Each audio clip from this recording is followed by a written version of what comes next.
প্রিয় শিক্ষার্থীবৃন্দ, আজকের অনলাইন ক্লাসে তোমাদের সবাইকে স্বাগতম জানাচ্ছি। আজকে আমি দশম শ্রেণীর হিসাব বিজ্ঞান বিষয়ের উপর অনলাইন ক্লাস দেব। আর আজকে আমাদের আলোচনা হবে অধ্যায় জাবেদা। জাবেদার ইংরেজি দেখো, তোমরা বোর্ডে নিশ্চয় দেখতে পাচ্ছ। জাবেদার ইংরেজি প্রতিশব্দ হচ্ছে জার্নাল। আর এই জার্নাল শব্দটা ফরাসি শব্দ জার থেকে এসেছে। আর ফরাসি জার অর্থ হলো দিবস। দেখো, আর এই জার্নাল শব্দটা কিন্তু দুইটা শব্দের সমন্বয়ে গঠিত। একটা হলো জার, একটা হলো নাল। ঠিক আছে। আর জার্নাল কথার অর্থ হলো, যার অর্থ হলো দিবস। অর্থাৎ একটা ব্যবসা প্রতিষ্ঠানের প্রতিনিয়ত যে লেনদেনগুলো সংগঠিত হয়, এগুলো সর্বপ্রথম আমাদের হিসাবের বইতে লিখতে হয়। ঠিক আছে। এগুলো যেহেতু সব মুখস্থ রাখা যায় না, আর একটা লেনদেন সংগঠিত হওয়ার সাথে সাথে সর্বপ্রথম যে বইতে লেখা হয় সেটাকে বলা হচ্ছে জাবেদা। এই জন্য আমরা জাবেদাকে বলতেছি হিসাবের প্রাথমিক বই।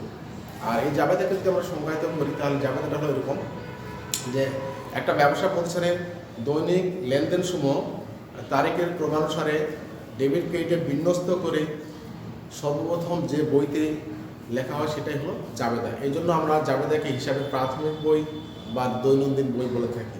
আর এই লেনদেনগুলো যখন আমরা জাবেদায় লিপিবদ্ধ করি, সেটা আমাদের খতিয়ান প্রস্তুতে সহায়তা করে। এই জন্য আবার জাবেদাকে সহায়ক বইও বলা হয়। তাহলে জাবেদার যেটা মূল কাজ, সেটা হলো এই প্রতিদিন একটা ব্যবসা প্রতিষ্ঠানে যে প্রতিনিয়ত যে লেনদেনগুলো সংগঠিত হয়, সেগুলো আমরা ডেবিট ক্রেডিটে তারিখ অনুযায়ী বিন্যস্ত করে লিপিবদ্ধ করা হয়। তাহলে জাবেদে আমাদের যেটা মূল কাজ, সেটা হলো লেনদেনগুলোকে আমরা ডেবিট ক্রেডিটে বিন্যস্ত করে লিখি। তাহলে আমরা যেটা আজকে সবচেয়ে গুরুত্বপূর্ণ বিষয়, সেটা হলো ডেবিট। আমরা যেহেতু জাবেদের লেনদেনগুলো ডেবিট ক্রেডিটে বিন্যস্ত করে লিখি, তাহলে আমরা মূলত ডেবিট ক্রেডিটটা নিয়ে আলোচনা করবো। ঠিক আছে। তাহলে এই ডেবিট ক্রেডিট নিয়ে আলোচনা করতে গেলে আমাদের ডেবিট ক্রেডিট সূত্র জানতে হবে। এখন এই ডেবিট ক্রেডিট সূত্রটা আমরা কিভাবে লেনদেন সমূহ ডেবিট ক্রেডিট নির্ণয় করি সেটা নিয়ে আলোচনা করব। ডেবিট ক্রেডিট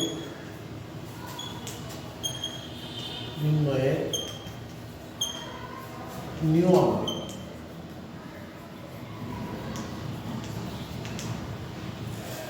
তোমরা নিশ্চয়ই জানো যে ডেবিট ক্রেডিট নির্ণয় করতে গেলে আমাদের 5টা সূত্র অনুসরণ করতে হয়। কয়টি সূত্র? 5টি সূত্র। সেই সূত্রগুলোর উপর আমরা আজকে আলোচনা করব। যেমন সূত্রগুলো হলো এরকম। 1 নম্বরে বলতে পারি সম্পদ এবং ব্যয়। সম্পদ এবং ব্যয় এই দুটোর ক্ষেত্রে যদি বৃদ্ধি পায় তাহলে হবে ডেবিট। অর্থাৎ কোনো লেনদেন দ্বারা যখন প্রতিষ্ঠানের কোনো সম্পদ বৃদ্ধি পাবে বা ব্যয় বৃদ্ধি পাবে, তাহলে যে সম্পদটা বা যে ব্যয়টা বৃদ্ধি পাবে সেটা হবে ডেবিট। অনুরূপভাবে যদি হ্রাস পায়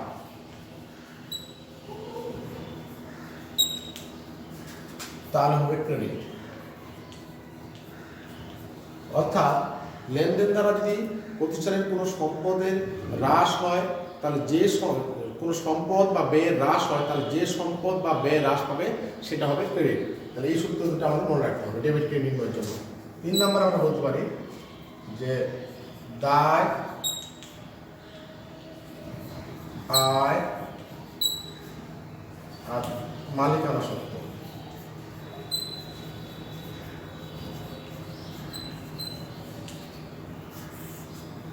দেখো, প্রথম দুইটা সূত্রের ক্ষেত্রে যা সম্পদ এবং ব্যয় যদি বৃদ্ধি পায় তাহলে হয় ডেবিট, আর সম্পদ এবং ব্যয় যদি হ্রাস পায় তাহলে হচ্ছে ক্রেডিট।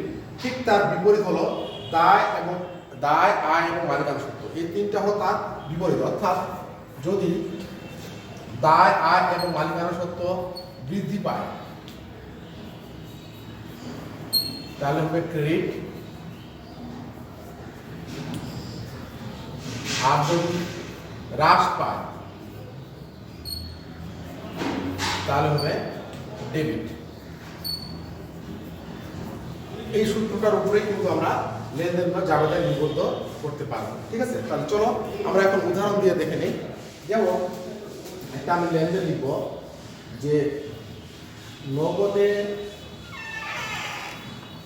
পণ্য ক্রয় 20,000 টাকা। এটা একটা লেনদেন। এটা আমরা ডেবিট ক্রেডিট কিভাবে নির্ণয় করবো দেখো। আগে কোনো লেনদেনকে যখন আমরা ডেবিট পেয়ে নির্ণয় করবো তখন সেই লেনদেনটাকে আগে বিশ্লেষণ করতে হবে, দেখতে হবে যে এই লেনদেনের মধ্যে কোন কোন হিসাব খাত আছে। হিসাব খাত বলতে লেনদেনের মধ্যে সম্পদ, ব্যয়, দায়, আয় এবং মালিকানা সত্ত্ব, এই 5টা খাতের মধ্যে কোন কোন খাতগুলো আছে। তারপর সেই খাতগুলো বের করার পর আমাদের সূত্রতে ফেলতে হবে যে এটা বৃদ্ধি পেল না হ্রাস পেল, সেটা অনুযায়ী আমরা ডেবিটকে নির্ণয় করতে পারবো। যেমন আমরা কি করছি, এখানে নগদে পণ্য ক্রয় করছি, এখানে দেখতে পাচ্ছি পণ্য ক্রয়। দেখো এই পণ্য ক্রয় হলো প্রতিষ্ঠানের জন্য একটা ব্যয়, আর তাহলে আমাদের এই ব্যয় সূত্রে চলে যাবে। ঠিক আছে, তাহলে পণ্য ক্রয় আমরা যখন করলাম, যেহেতু এটা ব্যয় বলতেছি, তাহলে পণ্য ক্রয় করলে আমাদের ব্যয় বৃদ্ধি পাচ্ছে। আর আমরা জানি সূত্র অনুযায়ী প্রতিষ্ঠানের যদি ব্যয় বৃদ্ধি পায় তাহলে ব্যয় হিসাবটাকে ডেবিট করতে হয়। তাহলে যেহেতু পণ্য ক্রয় করছি, ব্যয় বৃদ্ধি পাচ্ছে, তাহলে এখানে পণ্য কথা লেখা যাবে না, শুধু লিখতে হবে ক্রয় হিসাব, ক্রয় হিসাব ডেবিট। এখন পণ্য ক্রয় করছি আমরা কিভাবে, নগদ টাকা। আর এই যে নগদ টাকা, এটা হলো প্রতিষ্ঠানের জন্য একটা সম্পদ। আমরা যেহেতু নগদে পণ্য ক্রয় করছি, তাহলে নগদ সম্পদ প্রতিষ্ঠান থেকে চলে যাচ্ছে অন্যের কাছে। তাহলে নগদ টাকা চলে যাওয়া মানে আমাদের সম্পত্তি কমে যাওয়া। আর সম্পদ যদি হ্রাস পায় তাহলে যে সম্পদটা হ্রাস পায় সেটা হয় ক্রেডিট। এই জন্য আমাদের নগদান হিসাব, নগদটাকে আমরা লিখব নগদান, নগদান হিসাব ক্রেডিট। ঠিক আছে, আর একটা জিনিস তোমরা নিশ্চয় জানো বা মনে রাখবে, সেটা হলো সবসময় আমাদের ডেবিট হিসাব খাতটা আগে লিখতে হবে এবং তারপরে আমাদের ক্রেডিট হিসাব খাতটা লিখতে হবে। এই জন্য আমি দেখো ক্রয় হিসাব ডেবিট যেহেতু সেটা আগে লিখছি, তারপর নগদান হিসাব ক্রেডিট এটা পরে লিখছি। এইভাবে আমরা ডেবিটকে নির্ণয় করব। আরেকটা উদাহরণ দিতে পারি, যেমন আমরা বলতে পারি নগদে পণ্য বিক্রয় 50,000 টাকা, এটা একটা লেনদেন। তাহলে আমরা দেখো কিভাবে পণ্য বিক্রয় করছি, নগদে। যখনই লেনদেনের মধ্যে তুমি কোনো সম্পদ দেখতে পাবে, যে নগদ, আসবাবপত্র, যন্ত্রপাতি, এগুলোকে আমরা সম্পদ বলছি, তাহলে তোমাকে দেখতে হবে যে লেনদেনের জন্য লেনদেন দ্বারা ওই সম্পদটা বৃদ্ধি পেল না হ্রাস পেল। তাহলে আমরা নগদের পণ্য বিক্রয় করছি, তাহলে আমরা নগদ পণ্যটা বিক্রয় করে নগদ টাকা আসছে, তার মানে নগদ সম্পত্তি আমাদের কি পাইল, বৃদ্ধি পাইল। আমরা জানি সম্পদ যদি বৃদ্ধি পায় সেটা ডেবিট হয়। এই জন্য এখানে নগদান হিসাব ডেবিট। আর এখানে পণ্য বিক্রয় করছি, মনে রাখবে পণ্য বিক্রয়টা হলো প্রতিষ্ঠানের জন্য একটা আয়। আর যখন কোনো আয় হয় তখন আয়টা হয় বৃদ্ধি পায়। তাহলে দেখো তোমাদের আয় বৃদ্ধি পায়, সেটাকে আমরা কি করতে হয়, ক্রেডিট করতে হয়। এর জন্য আমরা পণ্য লেখা যাবে না, শুধু লিখতে হবে বিক্রয় হিসাব, বিক্রয় হিসাব ক্রেডিট। ঠিক আছে, তাহলে আমরা ব্যয় সম্পর্কে জানলাম, সম্পদ সম্পর্কে জানলাম, আয় সম্পর্কে জানলাম। এরপরে যেটা উদাহরণ লিখব সেটা হলো দায়ের ক্ষেত্রে। কেমন দেখো, যেমন আমরা যদি বলি বাকিতে আসবাবপত্র ক্রয়,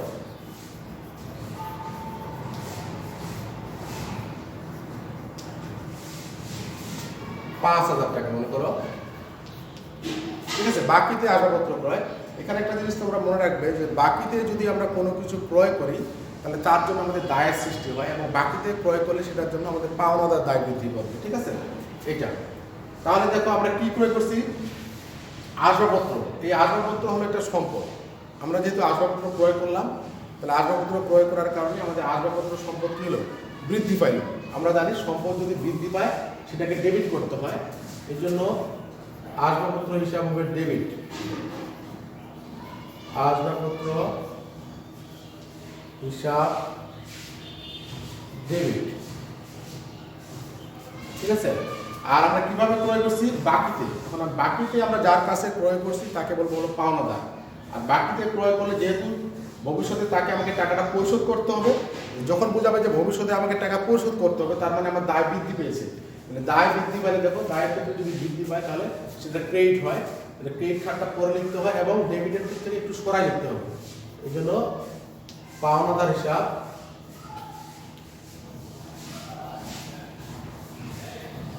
ক্রেডিট। ঠিক আছে, এইভাবে আমরা দায় সম্পর্কে জানলাম। দেখো আমরা এরপরে যেটা জানবো সেটা হলো মালিকানা সত্ত্ব সম্পর্কে।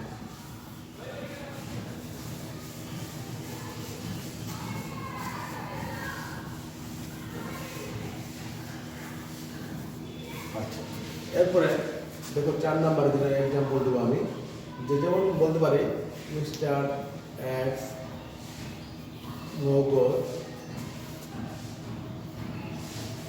3 লক্ষ টাকা নিয়ে ব্যবসায় শুরু করলেন।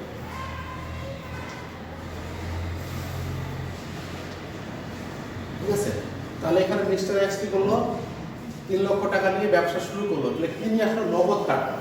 নগদ টাকাটা হলো আমাদের জন্য সম্পদ, টাকাটা প্রতিষ্ঠান মালিক প্রতিষ্ঠান নিয়ে আসছে, তাহলে আমাদের নগদ সম্পদ কি হলো, বৃদ্ধি পাইল। আর আমরা জানি সম্পদ যদি বৃদ্ধি পায় তাহলে সেটা ডেবিট হয়, এই জন্য নগদান হিসাব ডেবিট। ঠিক আছে, এখন টাকাটা আমাদের কে নিয়ে আসলো, মালিক নিয়ে আসছে। একটা জিনিস মনে রাখবে যে মালিক যদি প্রতিষ্ঠানে কোনো কিছু নিয়ে আসে তখন প্রতিষ্ঠানের উপর তার অধিকারটা বৃদ্ধি পায়, আর যেটাকে আমরা বলি মালিকানা সত্ত্ব। আর এই মালিকানা সত্ত্ব বৃদ্ধি পাইলে তার জন্য আমাদের মূলধন হিসাব ক্রিয়েট করতে হবে, এই জন্য মূলধন হিসাব ক্রেডিট।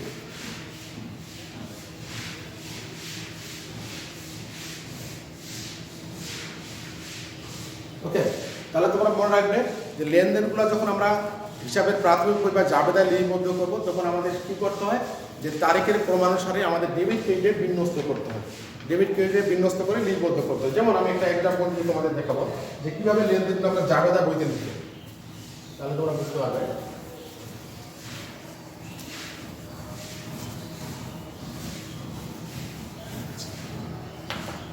লেনদেনগুলো আমরা যখন হিসাবের প্রাথমিক বই বা জাবেদায় লিপিবদ্ধ করবো তো আমাদের প্রথম যেটা কাজ সেটা হলো আগে আমাদের শিরোনাম লিখতে হবে। যেমন শিরোনাম বলতে প্রতিষ্ঠানের নাম, এখানে কার প্রতিষ্ঠানটা কার, মিস্টার এক্স। তাহলে আমরা প্রথমে শিরোনামটা এভাবে দিব যে মিস্টার এক্স এর জাবেদা, অর্থাৎ উদ্যোগে যার প্রতিষ্ঠান নিয়ে আমরা লেনদেন লিপিবদ্ধ করবো তার নাম। তাহলে আমরা লিখবো মিস্টার এক্স এর জাবেদা। লেনদেনগুলো জাবেদা করতে গেলে আগে শিরোনাম দিব, তারপর আমরা জাবেদা একটা ছক টানবো। দেখো জাবেদা আমরা কিভাবে করবো, তোমরা নিশ্চয় জানো যে জাবেদার ছকে 5টি কলাম থাকবে। কয়টি কলাম, 5টি। তাহলে প্রথমে যেটা থাকবে সেটা হলো আমাদের তারিখ, প্রথম কলামটা হবে তারিখ, তারপরে হবে বিবরণ,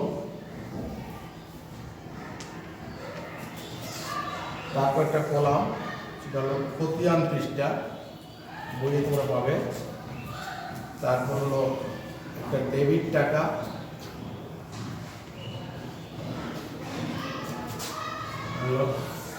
ক্রেডিট টাকা,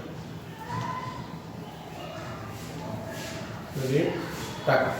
তাহলে এইভাবে আমরা যখন লেনদেন করে জাবেদা লিপিবদ্ধ করবো তখন আমরা একটা ছক, অবশ্যই ছক আমরা পেন্সিল দিয়ে টানবো, ঠিক আছে, আর লেখা সব কলম দিয়ে লিখবো, এটা তোমরা জানো। তাহলে আগে প্রথমে যেটা আমাদের লিখতে হয় তারিখে করে সেটা হলো সাল, সাল যা দেওয়া থাকবে উদ্যোগে সেই সাল লিখবো। আর বাম পাশে হলো মাসের নাম, জানুয়ারি ফেব্রুয়ারি যা থাকবে সেটা, আর ডান পাশে হলো তারিখ, মনে করো জানুয়ারি 1 তারিখ, জানুয়ারি 1। এখন এখানে যেমন লেনদেনটা আমরা ডেবিটকে নির্ণয় করে ফেলছি যে মিস্টার এক্স 3 লক্ষ নগদ 3 লক্ষ টাকা নিয়ে ব্যবসা শুরু করছে, সেটা আমরা ডেবিট করছি, ডেবিট ক্রেডিট নির্ণয় করছি কি নগদান হিসাব ডেবিট, সেরকম আমরা এখানে বিবরণে আমরা ডেবিট ক্রেডিটটা বিন্যস্ত করে লিখব, নগদান হিসাব ডেবিট, আমরা সংক্ষেপে ডেবিট লিখবো, দয়াকার দিয়ে দুটো ফোটা। আর কি লিখছি, মূলধন হিসাব ক্রেডিট। এটা অবশ্যই মনে রাখবে যে ডেবিট লেখাটা যেখান থেকে তাকে একটু বাম পাশে ডান দিকে সরাই লিখবো ক্রেডিটটা, মূলধন হিসাব ক্রেডিট। ঠিক আছে, তারপর তোমরা মনে রাখবে প্রতিটা লেনদেনে ডেবিটে যত টাকা হবে ক্রেডিটও তত টাকা হবে। কত টাকা ডেবিট, অর্থাৎ মালিক যেহেতু 3 লক্ষ টাকা নিয়ে আসছে, ব্যবসায় কিন্তু 3 লক্ষ টাকা বৃদ্ধি পাইছে, এই জন্য ডেবিট ঘরে আমরা ডেবিটের সোজা ডেবিট ঘরে লিখবো 3 লক্ষ টাকা, আর ঠিক ক্রেডিটের সোজা ক্রেডিট ঘরে লিখবো 3 লক্ষ টাকা। ওকে, এইভাবে আমরা লিখবো। কোনো লেনদেন দেখাচ্ছে 2টা খাত ডেবিট আর 1টা খাত ক্রেডিট, তাহলে ওই 2টা খাত মিলে যত টাকা হবে ওই আর ক্রেডিট 1টা খাত মিলে তত টাকা হবে, অর্থাৎ প্রতিটা লেনদেনের ডেবিট যত টাকা ক্রেডিটও ঠিক সমপরিমাণ টাকা হবে। এটা হলো ডেবিট ক্রেডিটের একটা বৈশিষ্ট্য। আচ্ছা, তাহলে আমরা কি করলাম, এট ফার্স্ট তারিখের পরে সাল লিখলাম, বাম দিকে মাস, তারপর হলো তারিখ, তারপর আমরা এখানে ডেবিট বিবরণের করে কাজ হলো ডেবিট ক্রেডিট আমরা বিন্যস্ত করে লিখলাম। আর ডেবিটের সোজা ঠিক ডেবিট করে টাকা এবং ক্রেডিটের সোজা ক্রেডিট করে টাকা। তারপর যেটা কাজ করতে হয়, এখানে একটা ছোট করে সংক্ষেপ লেনদেনের একটা ব্যাখ্যা দিতে হয়। যেমন ব্যাখ্যাটা বলতে কি লেনদেনটা কি বলতে চাচ্ছে, যে নগদ টাকা দিয়ে ব্যবসা শুরু করছে। তাহলে আমরা লিখব নগদ টাকা নিয়ে ব্যবসায় শুরু। জাস্ট ওই লেনদেনটা একটু সংক্ষেপে লিখব, ব্যবসায় শুরু। এটাকে বলা হচ্ছে ব্যাখ্যা, অর্থাৎ ডেবিটকে নির্ণয় করার পর এটা ব্যাখ্যা দিতে হবে, এবং এই ব্যাখ্যা দেওয়ার পর আমরা একটা টান দিয়ে দেবো, দিয়ে আবার পরবর্তী লেনদেন আমরা ডেবিটকে নির্ণয় করবো। এইভাবে তোমরা লেনদেনগুলোর জাবেদা ডেবিট ক্রেডিট বিন্যস্ত করে লিখতে পারবে। অবশ্যই সেটা তারিখের ক্রমানুসারে, 1 তারিখের পরে যেটা আসবে তারপর সেটা 2 তারিখের পরে এইভাবে ক্রমানুসারে হবে। ঠিক আছে? তাহলে তোমরা এরপরে যেটা কাজ করবে, তোমরা বাসায়, আমি তোমাদের কাজ দিচ্ছি, তোমরা তোমাদের বইয়ের 67 পৃষ্ঠায় একই নিয়মে উদাহরণ 1 এবং 2 বাসায় করে ফেলবে। তারপর যখন আমরা যদি সরাসরি ক্লাস করার সুযোগ পাই, তখন আমি তোমাদের যদি ভুল থাকে সেগুলো সমাধান দেওয়ার চেষ্টা করব। আজকে এ পর্যন্তই। সবাই ভালো থাকবে, সুস্থ থাকবে। সবাইকে ধন্যবাদ।